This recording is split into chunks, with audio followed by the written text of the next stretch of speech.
ఆయన హస్తం మనకు తోడుగా ఉంటుంది. అంటే దేవుని హస్తాన్ని ఎవరైతే కోరుకుంటారో ఆయన మనకు తోడుగా ఉంటాడు. ప్రైజ్ గాడ్, హల్లెలూయా, హల్లెలూయా. నెహెమ్యాకి దేవాదేవుడు తోడుగా ఉన్నాడు.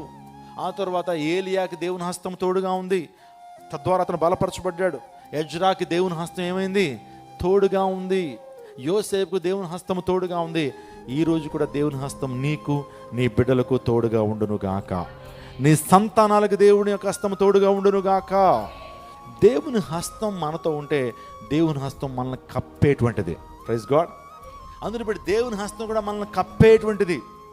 కోడి తన పిల్లలను ఏ విధంగా కప్పి రక్షిస్తుందో దేవుడు కూడా అపవాది నుంచి, దురాత్మ శక్తుల సమూహం నుంచి, సో మనుషులు కీడు తలపెట్టేటువంటి ఆ కీడుల నుంచి, మనిషి యొక్క నోటి మాటల ద్వారా కలిగేటువంటి నొప్పి నుంచి, ఇంకో మాటలు చెప్పాలంటే కీడుల నుంచి, మనకి కీడులు సాతానుగా ఎటువంటి కీడులు మన మీద ప్రయోగిస్తుంటే మనకు తెలియదు, కానీ దేవుని హస్తం మనల్ని ఏం చేస్తుంది? కప్పుతుంది.